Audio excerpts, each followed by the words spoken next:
y'all. Hey, what's up? So I told y'all I was gonna give y'all this story time about the time my mom threatened me when I think I was like 17 years old. Okay. So all my life I was real skinny, right? And like a lot of people used to ask me like, "Girl, do you eat like they used to say like they used to call me like skin and bones. They used to call me anorexic because all my life I was real skinny. They would call me skeleton, anorexic, skin and bones, um, bones. And like the older women, they would ask me like, "Girl, do you eat? You don't eat nothing, do you?" They'd be saying that stuff to me. So when I was like 16 or 17, like um I got tired of getting called like skinny, skeleton, skin and bones and made fun of. So a lot of people were saying like, "Girl, if you drink some Ensure shakes, you will gain weight. You will gain weight for sure if you drink some Ensure shakes." And I seen one of my uncle's baby mamas also drinking Ensure shakes. So I started buying Ensure shakes to gain weight so that people wouldn't make fun of me anymore for being skinny, right?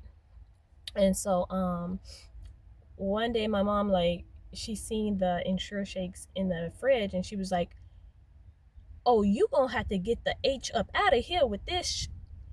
This is my mom saying it. So like some of y'all know already, like my mom 90% of the time she was like the mama on Precious, on the movie Precious. 90% of the time. Now don't get me wrong, she had money and we had a roof over our head, but 90% of the time she was like the mother from the movie Precious. Okay? So I'm not gonna say every day was bad. I would be lying if I said that. Every day was not bad, but like 90% of the time, okay?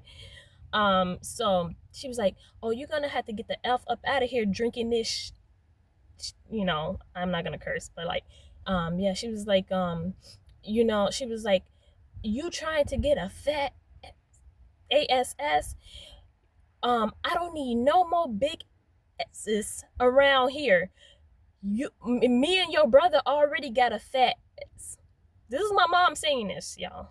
She's like, "Me and your brother already got a fat ass, and I don't need another fat, stinking, funky ass up in here. So you gonna have to get the up out of here." This is my mom, y'all, threatening to put me out at like, I think I was like 17, could have been 16, I don't know. Threatening to put me out for drinking Ensure shakes.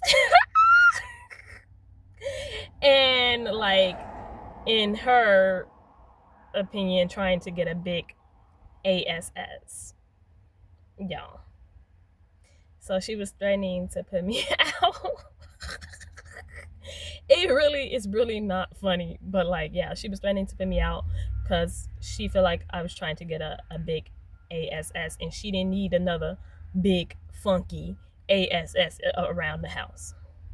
So like, y'all, I want to say when I got like close to 18, or maybe I was 18, I don't know, but like when I got like either 18 or close to 18, my mom ended up putting me out because she like um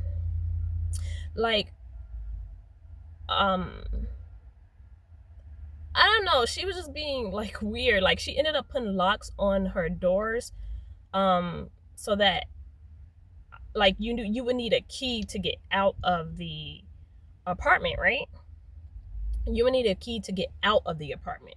So if you didn't have a key to get out of the apartment, you would be locked inside. So one day I needed to go to work and I realized she changed the locks because I feel like she was upset because um I had a boyfriend that I didn't tell her about. So she like one day like in yeah. So one day she changed the locks and she didn't give me the keys to go out, like to get out. Like, and this is an apartment building and I'm on like the first floor, so I can't get out to go to work. So I had to end up like like crawling out of the first floor window and having my boyfriend catch me so I won't break my ankle or anything. So I had to crawl out the first floor window to get out of the home because I couldn't get out to go to work because I didn't have the key. And I text her. I think I text her. I'm like, I can't get out to go to work or whatever. She didn't care.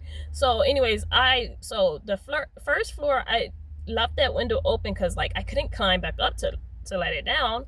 So like I go to work, whatever, and then like she's texting me like she starts texting me while I'm at work like bitch. You're gonna have to get the f up out of my house. You left the window open. You climbed out of my window. B slut. Like she's like B calling me B. She called me SLUT. She's like, you getting the F up out of here. She called me every name in the book. She was like, B, you can come get your S. Yeah, I'm trying to say this without cursing so much. She was like, B, you can come get your sugar honey iced tea. When you get off, and get the fuck up out of my house. You effing SLUT. This is my mom talking to me like this, y'all. I didn't say a word at this point. She's sending me so many messages talking like this about how I can get up out of her house and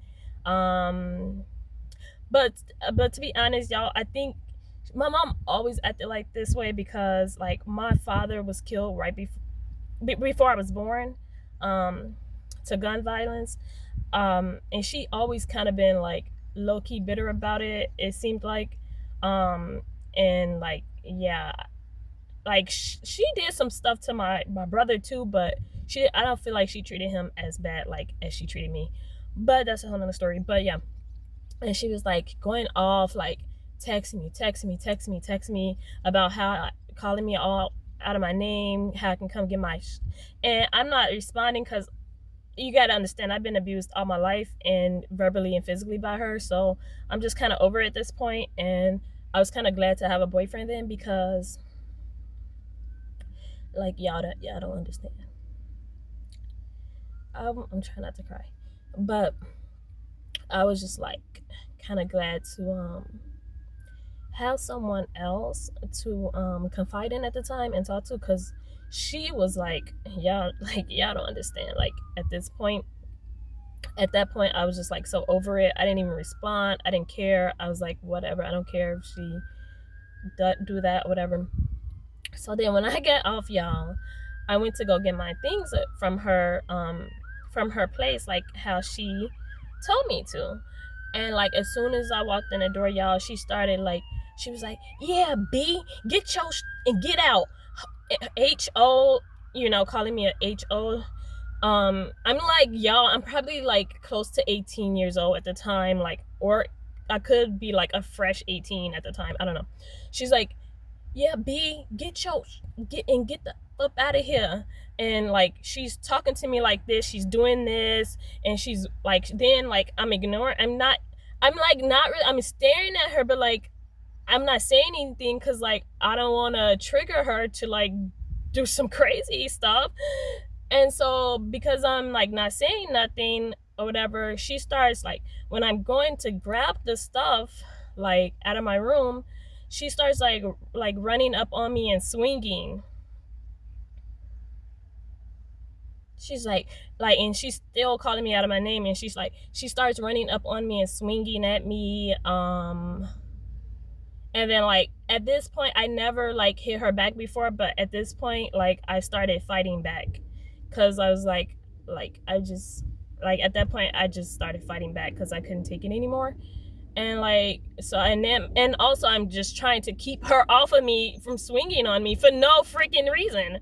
And she ended up like, she kind of like bust my lip a little bit, but like after that, like I had just like got out of her house, and like I had walked out and called the cops, and they ended up like arresting her or whatever.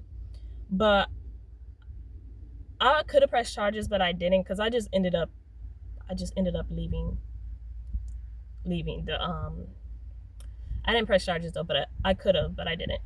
But yeah, that was crazy though. Like she was like, it was weird. Like I feel bad for anybody, um, girls or boys, anybody that like is growing up with a parent like that or like have a parent like that, like, and like people on the outside looking in, even some other family members, they wouldn't even know because they're not seeing what's going on in the home.